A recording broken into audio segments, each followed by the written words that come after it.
Halo, selamat datang di pembahasan mendalam kita kali ini. Berdasarkan materi yang Anda bagikan nih, kita akan fokus ke bab 1 ya.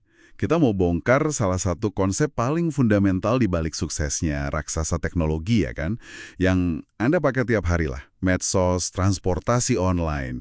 Kita ngomongin soal efek jaringan atau network effect.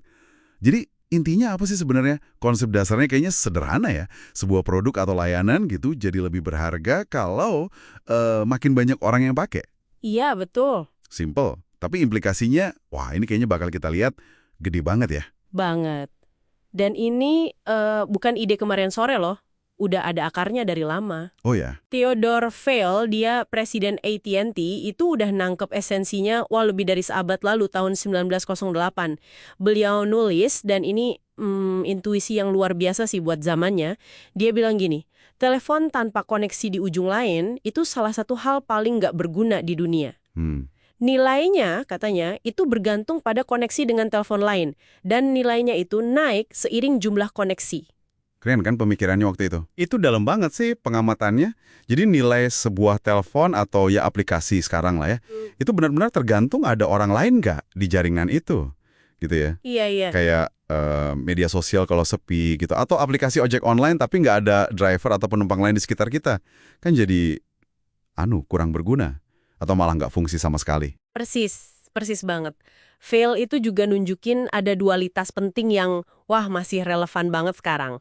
Ada produk fisiknya, ya kan, telepon, terus ada jaringannya orang-orang sama infrastruktur kabelnya gitu. Oke, oke. Nah, di era digital sekarang, ini mirip lah sama aplikasi, itu kan perangkat lunaknya, sama basis pengguna aktifnya, itu jaringan orangnya. Keduanya ini harus tumbuh bareng. Efek jaringan itu intinya soal koneksi antar pengguna yang difasilitasi sama produk itu. Nah, dualitas produk sama jaringan ini jadi makin kelihatan ya. Kalau kita lihat contoh-contoh modern. Banyak banget kan? Betul? Ada marketplace kayak eBay atau mungkin Tokopedia di sini yang nyambungin pembeli sama penjual. Iya. Terus ada jaringan konten YouTube, TikTok. Itu kan mempertemukan kreator sama penonton. Bahkan alat kerja kolaboratif kayak Slack atau Google Workspace, kekuatannya juga di situ kan. Makin banyak teman kantor yang pakai, ya makin berguna aja alatnya. Betul sekali. Dan ini nih, salah satu alasan kenapa paham efek jaringan tuh jadi kayak, rahasia dapurnya Silicon Valley gitu. Di tengah persaingan yang ketat banget, banyak produk tiruan, efek jaringan yang kuat itu bisa bikin keunggulan kompetitif yang susah banget ditiru. Jadi semacam bentang gitu ya? Iya, semacam parit pertahanan atau moat istilahnya. Makin gede jaringannya, makin susah penggunanya pindah ke lain hati. Platform lain maksudnya. Dan pesaing baru juga jadi mikir 2 kali buat masuk. Makanya, kalau udah nyampe skala masif, yang di materi disebut klub miliaran pengguna itu, seringnya tuh udah tanda dominasi pasar yang dikunci sama efek jaringan ini. Menarik sih, soalnya ini jadi nyambung ke pemikiran lama dari era .com dulu. Dulu kan sering banget tuh dengar jargon kayak pemenang mengambil semua atau keuntungan penggerak pertama. Tapi menurut materi Anda, ini sebenarnya agak mitos atau penyederhanaan ya? Gimana tuh? Tepatnya gitu, gagasan pemenang ambil semua itu seringkali ya terlalu simpel lah. Kenyataannya lebih bernuansa. Bukan cuma soal jadi yang pertama aja ngeluncurin produk, tapi seberapa cepat dan seberapa kuat jaringan itu dibangun. Dan yang paling penting, seberapa besar nilai tambah nyata yang dirasain pengguna dari adanya koneksi di dalam jaringan itu. Kualitas interaksinya, nilai yang tercipta di situ itu krusial banget. Nggak cuma soal ukurannya aja. Oke. Jadi kalau kita rangkum nih, inti dari bab 1 ini, efek jaringan itu fenomena di mana nilai suatu produk atau layanan naik kalau penggunanya nambah. Kenapa?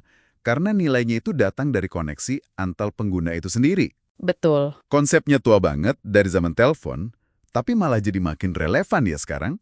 Jadi mesin utama di balik banyak banget bisnis teknologi raksasa saat ini. Dan memahami dinamika ini, penting banget.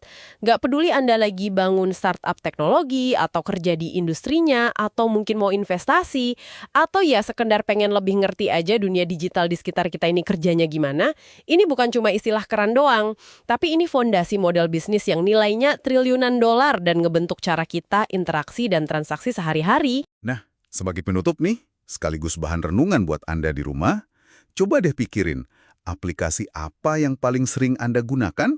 Seberapa besar sih nilai aplikasi itu buat Anda? Tergantung sama jumlah pengguna lainnya ya. Terus, apa yang kira-kira bakal terjadi sama pengalaman Anda kalau, katakanlah, separuh pengguna aplikasi itu tiba-tiba hilang besok? Ini nunjukin betapa kuatnya efek jaringan dalam hidup kita sehari-hari ya. Sesuatu buat direnungkan. Sampai jumpa di pembahasan kita selanjutnya.